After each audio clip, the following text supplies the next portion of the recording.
Welcome to The Cool Down, a Bailiwick Express podcast where we meet the people making the sports headlines.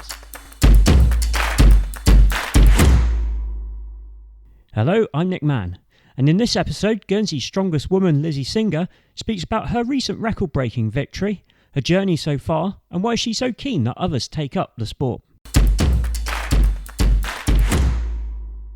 Lizzie, thanks for joining me today in the Bailiwick Express studio, off on the back of your victory in Guernsey Stongest a couple of weekends ago. How does that feel? It feels surreal still. It's only sort of sinking in now. I've had a bit of a downtime, to be honest. It was quite a busy week right after the comp. So it's only today I think partly coming into this meeting, I was thinking about it and I was just reflecting on the fact that, not only did I win the competition, but also broke the deadlift record, which, you know, it was just the cherry on top. It was just it's a bit surreal, but it is slowly sinking in. Did you have any idea going into that competition that deadlift record was on the cards? Is that? Yeah, I think that's the way of putting it. On the cards is a good way of putting it. It was, something that I had my sights set on, but I had the kind of bigger picture of the competition in mind, because I didn't want to exhaust myself going into then doing all the other events to follow. Because deadlift was up first, wasn't it? Deadlift was up first, max deadlift, out hard and fast, What was your mindset going into that comp as well? I was incredibly nervous, actually, probably more so than any competition so far. And to be honest with you, I haven't even done that many competitions. This was my fifth one. But I was the most nervous for this one because I think when you're new going into things, you just go into it and you have no one to compare to, and you just kind of do it because you want to do it for fun. Whereas when you get used to it, you kind of compare yourself to other people and you compare yourself to yourself a lot more. So I was really anxious, to be honest with you. I did struggle to get to sleep a few nights leading up to the comp, because I really wanted it. I think I had that, I really want this kind of feeling. And what were your expectations as well? Did you feel that you had the ability to win it?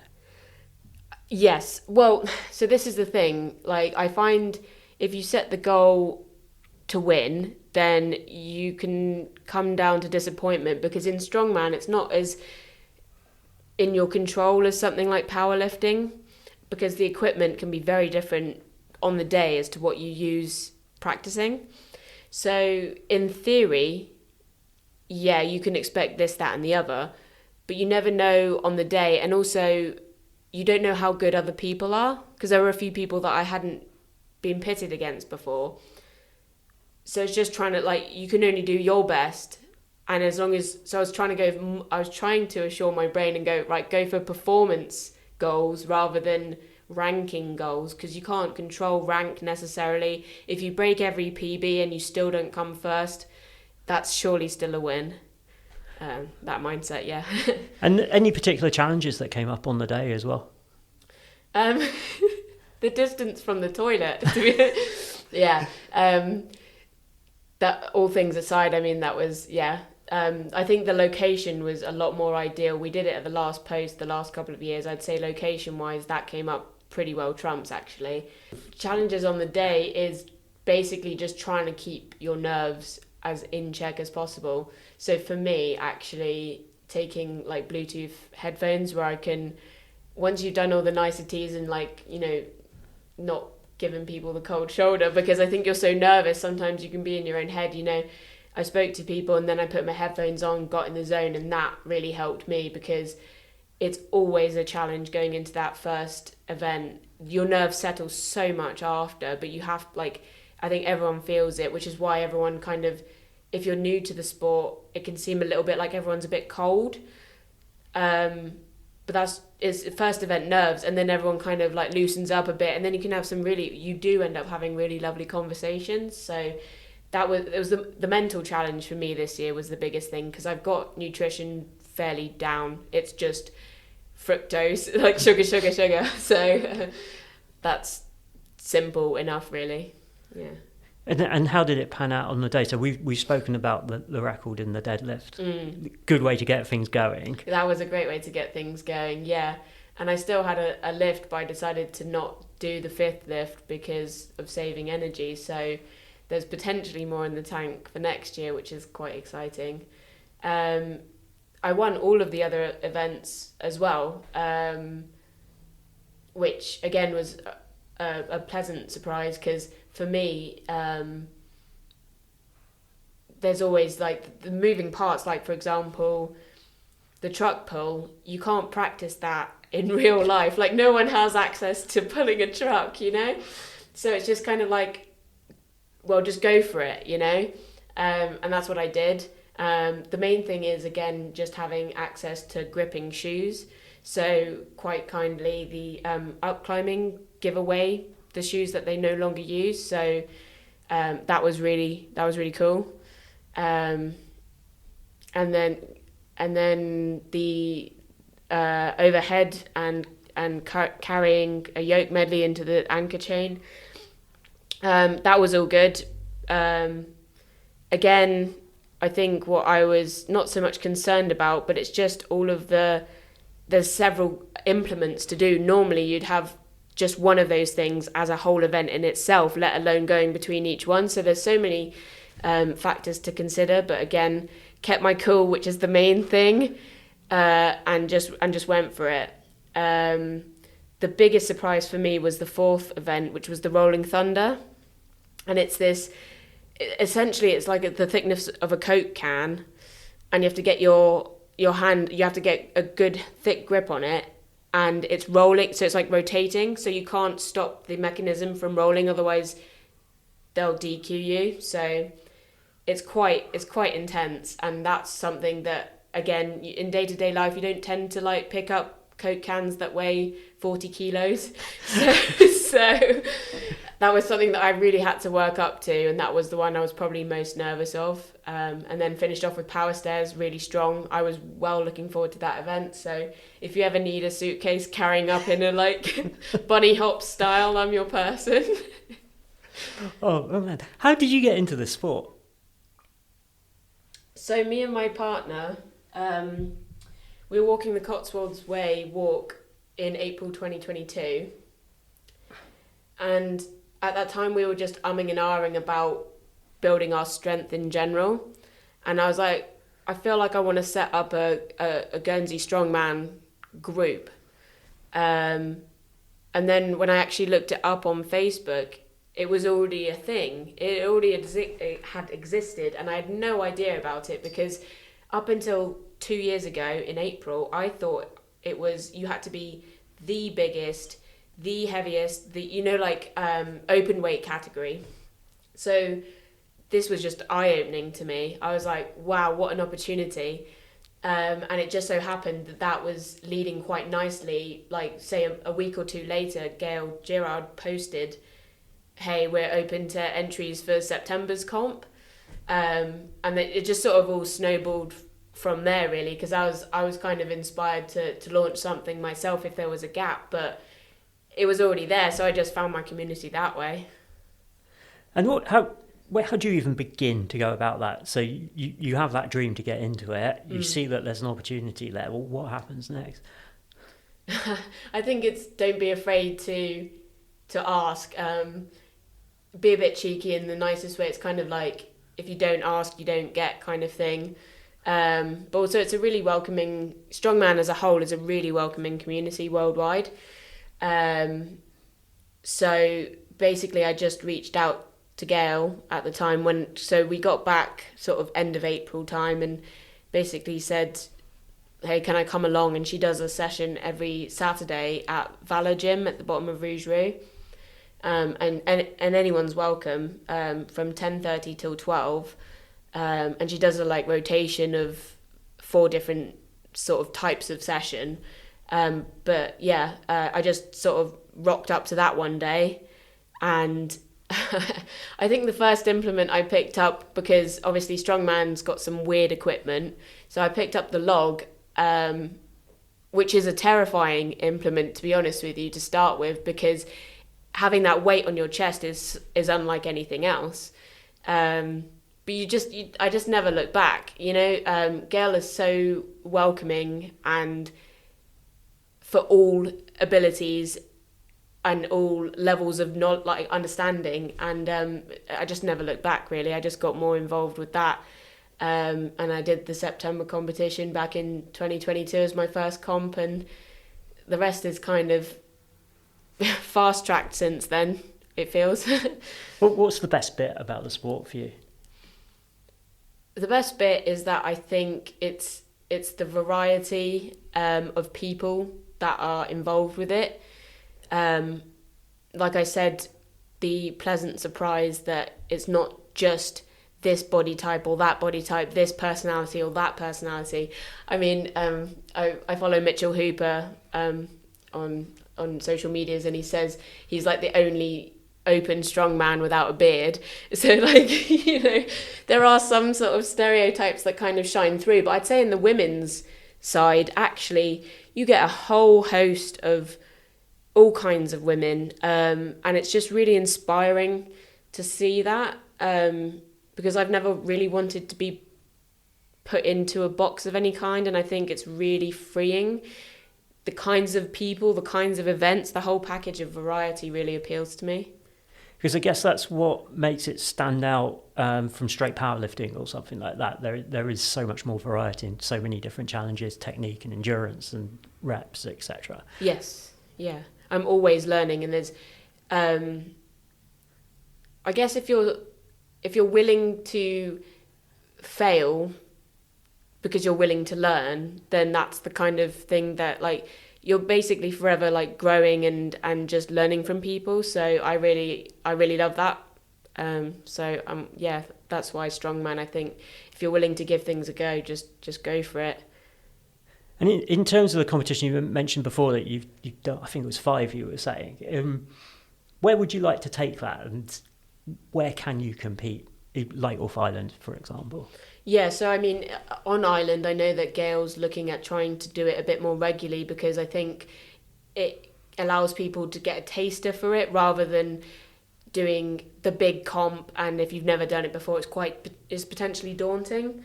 So I know that that's on the cards for next year and going forwards. In terms of off island,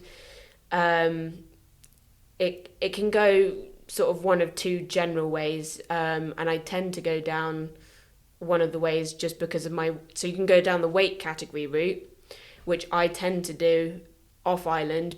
So you have typically under 64, under 73, under 82, and then open for women. Because otherwise then the alternative is to do something like novice, inters, open, which is what they did in the comp in Guernsey this year. But when you're off island, you're against a whole lot more people. And I definitely don't think I could hold my own in the same sort of way. So for me, I tend to go down. I've looked more at the competitions that are weight-based categories. So yeah, I mean, like my goal going into next year is I'm going to do UK's natural strongest. And the qualifier for that is in February. And it's kind of like, if I do well in that, then it opens up the next competition. So there's potential for 4 competitions from that one competition next year. So it's kind of, you start in qualifying for England, and if you do well for England, then you do well for against the other nations of the UK. And then you'd go to Worlds, and then what they call now this year launching is the Champion of Champions. So potentially next year could look quite, well laid out. So we'll see from that, but that's kind of where my eye is set on next, is UK's natural strongest. So it's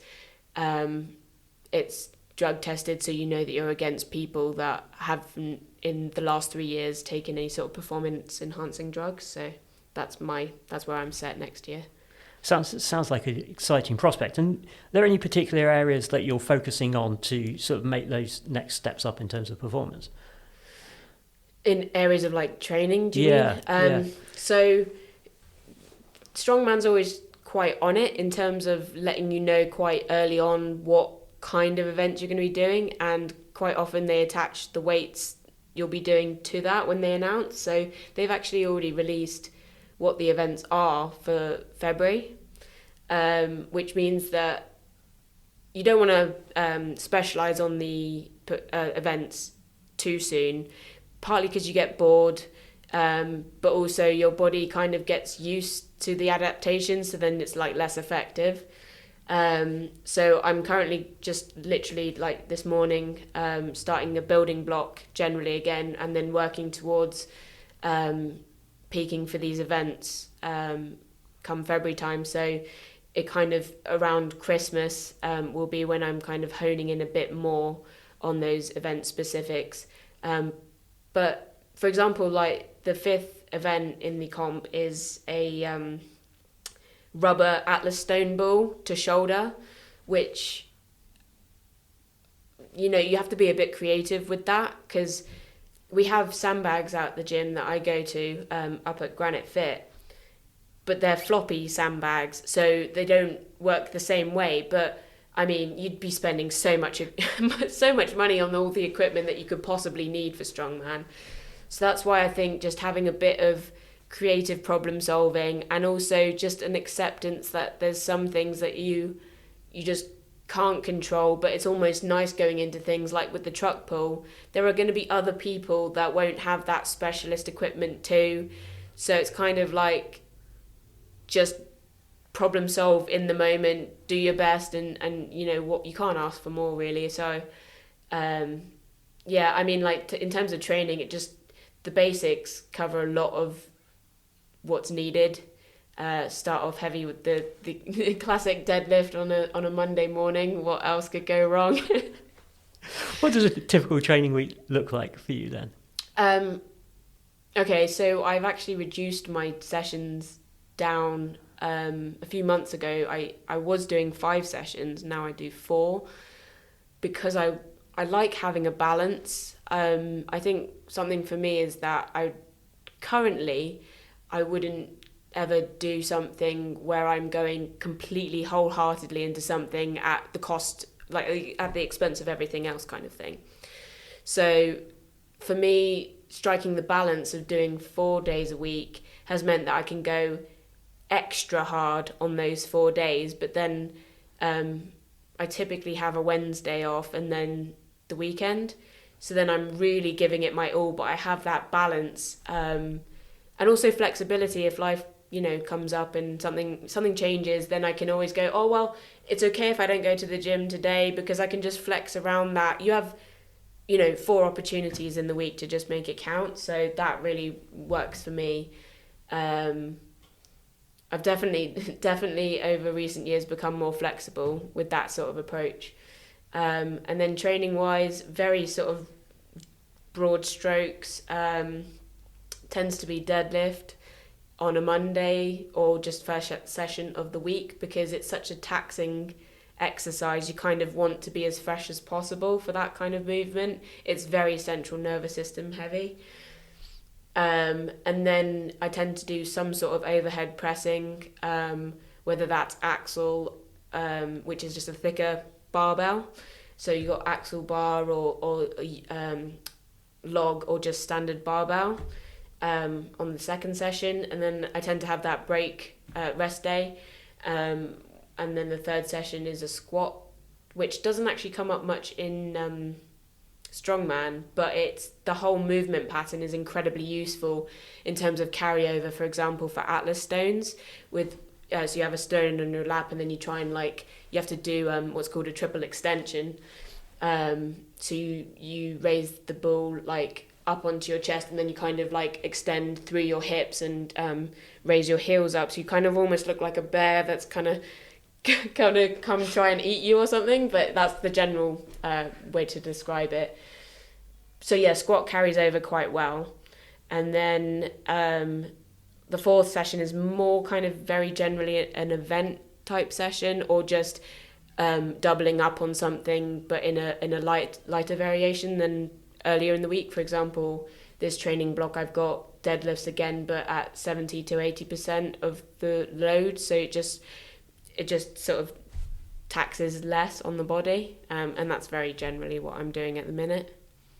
This must be a real passion for you. Does it extend beyond the competitions as well, into seeing what what's happening on the wider world of that sport as well. Absolutely, yeah. So I actually, I'm not sure I have a competitor mindset in terms of the natural way of looking at it. So I'm not that competitive. Obviously, you know, when you get into it, you're like, oh, I really want to do well, and winning's nice. But for me, I like doing the competitions because I really want to raise the profile of Guernsey. But more importantly for me, it's about raising the profile of women, showing that, you know, we can do whatever we want to do.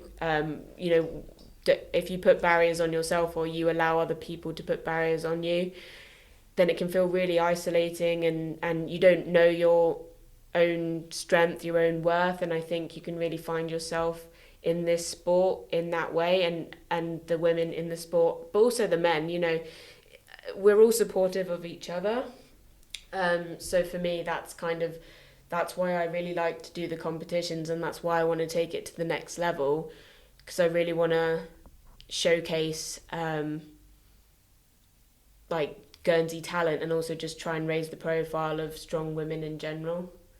If you're umming and ahhing about wanting to give strong man, we call it strong man, but it's strong person, Guernsey's strongest or whatever, you know, if you want to give things a go, if you want to try strength, just please come and just chat to me, or I do have a website, manifestcoaching.gg. So my brother and I set up a strength and coaching business earlier in the year, and I think if it gains a bit of traction, we'd hopefully make it full-time jobs in the coming years. But at the minute, we're just passionate about helping people as and when we can. So even if it's just asking a question about technique or whatever it is, we're more than happy to answer any questions.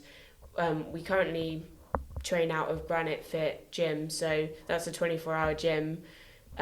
We tend to go after work, unless, like I said, if I went this morning to flex with my work at the minute. But just come and find us, come chat to us. It's all on manifestcoaching.gg, or we've got an Instagram handle as well. So just come check us out, and follow Guernsey Strongest on Facebook, because Gail Gerard is really pioneering, and she, like I said, does the Saturday club every Saturday. So she's great. If you want that group space as well, that's already set up, it's ready to rock and roll. That's brilliant. All right, appreciate your time. Thank you. Thanks, Nick. That was the cool down. Thanks again for listening. Please like and subscribe for more. You can find all our sports news on gsy.bailiwickexpress.com and on all our social channels.